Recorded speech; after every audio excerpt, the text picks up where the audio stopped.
Hi there. Darren Overstreet here. I'm the lead evangelist for the Seattle Church of Christ. And as the chair of the ICOC Ministers Health Committee, I'm excited to introduce another video to you as we continue to step into the important conversation around the physical, mental, and emotional health of our ministers all over the world.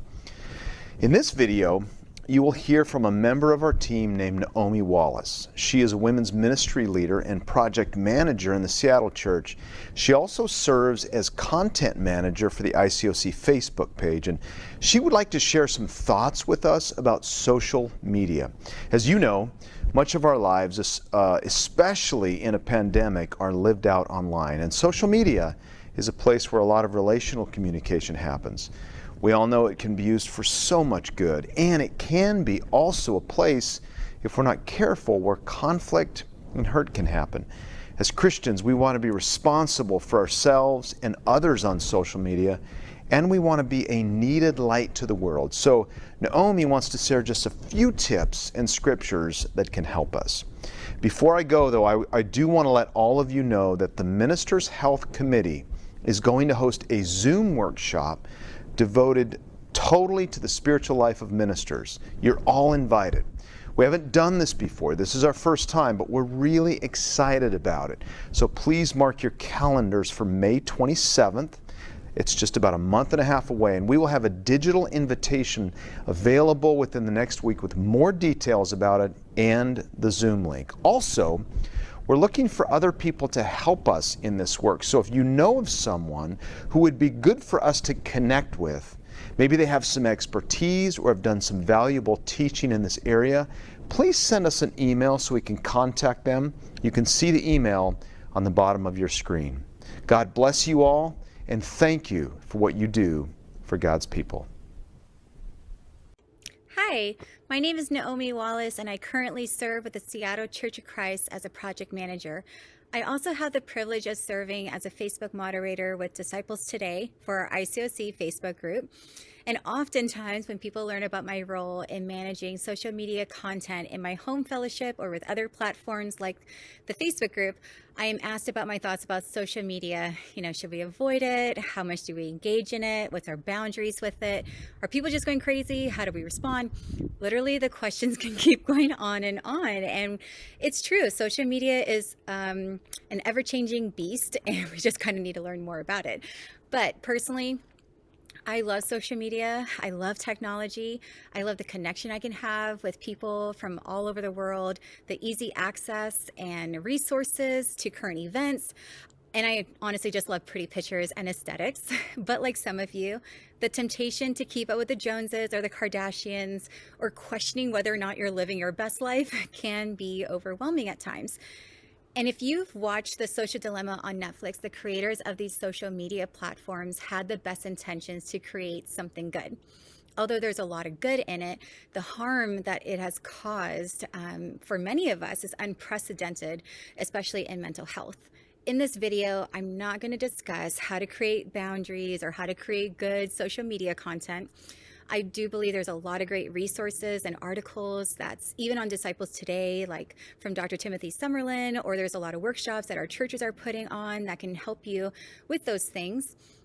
And I personally don't have it all figured out, but some of the tips I'm going to share with you are the things that I have been learning about, one, social media within our fellowship, and then two, like just some tips that has really helped me with my emotional and mental health. So tip number one.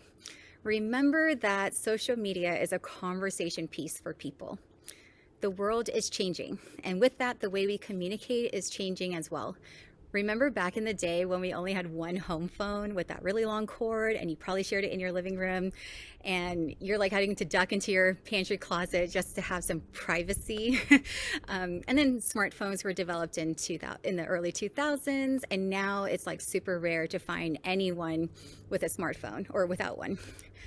Or do you remember when we used to have newspapers delivered to your front door? And at least with my parents, they'll have their cup of coffee and they're reading their newspaper early in the morning.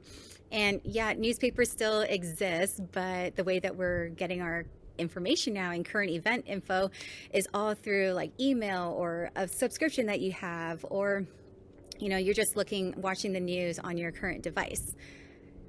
Or the last thing that I think about, like the old ways of communicating, is like snail mail, good old fashioned snail mail, where you mailed a letter to your friends and you had your pen pal moment. But then, you had to wait patiently for days, for their response. Point is, the way that we're receiving and giving information is changing. And today, most of that communication is happening through social media. As you probably know, about 65% of our communication is nonverbal.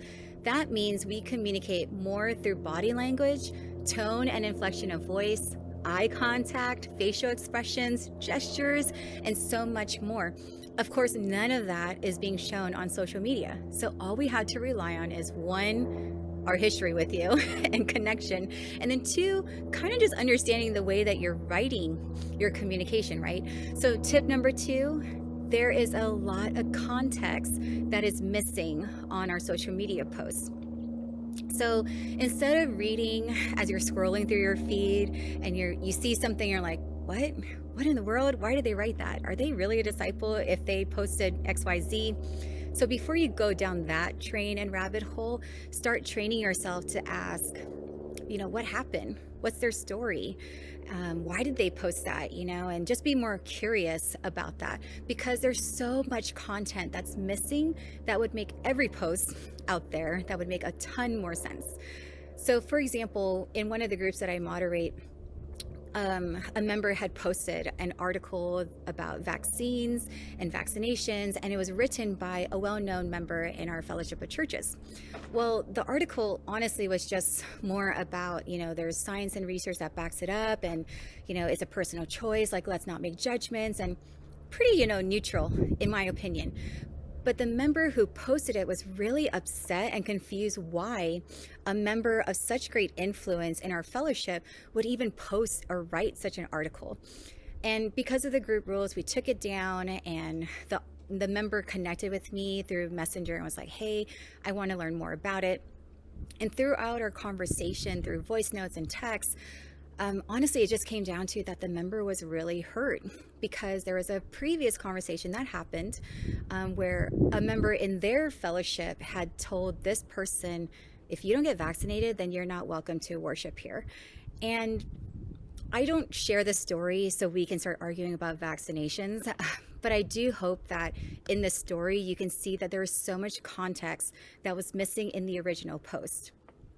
I would have never guessed that this article and this post was really coming from a place of hurt, sadness, and even disappointment from previous experiences that led to this public content where I get to read something about it.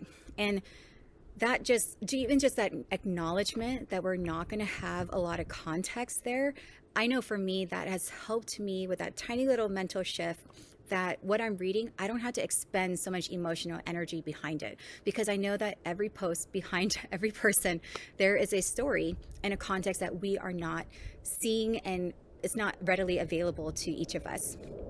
So tip number 3 is that having compassion. As ministers and leaders in our fellowship, our heart is to minister to the hearts of people. And because we know that this is a conversation piece, we know that there's a lot of context that we're missing, I really hoped and appealed to you that that requires compassion as you're looking on social media. To be honest, it feels like the requirement of compassion is needed even more now that we're ministering to members digitally. And I know that it can feel overwhelming, but I do believe that little by little, when we minister to our members in this way through social media, that they'll feel seen, they'll feel heard, validated, all before being pointed back to Lordship. And honestly, our insight and correction loses its influence if the listener does not feel validated or heard by the person.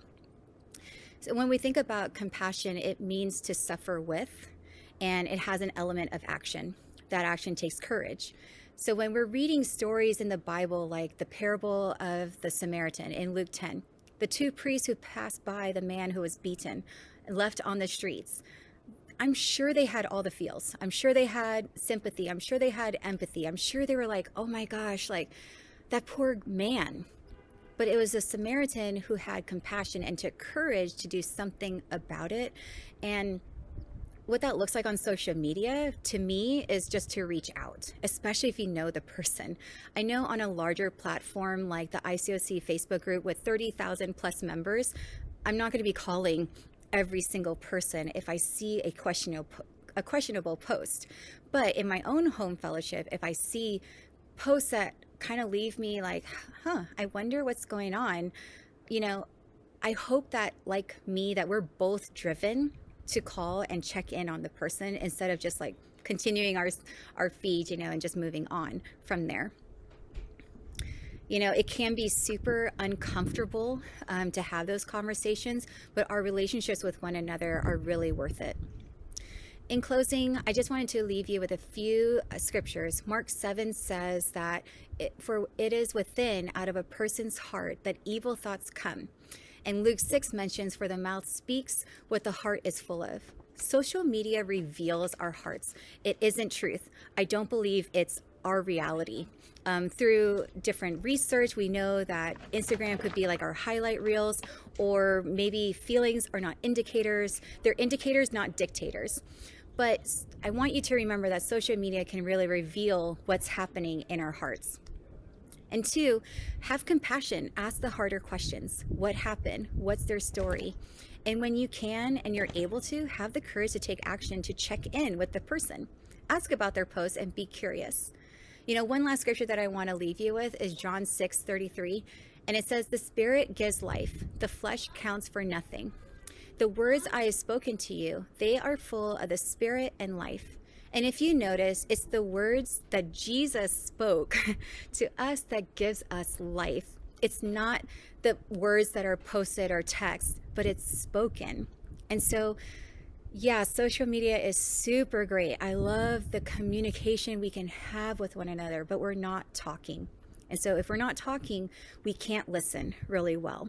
And so I just want to encourage you, the spoken words that we can have with one another is so much more powerful to bring healing and reconciliation than when we just read and have all this emotional energy from what we think we understood from the post. I hope that these simple shifts in our mentality towards social media can help us have a healthier emotional and mental state. And I hope that these have helped you. Thanks so much for listening.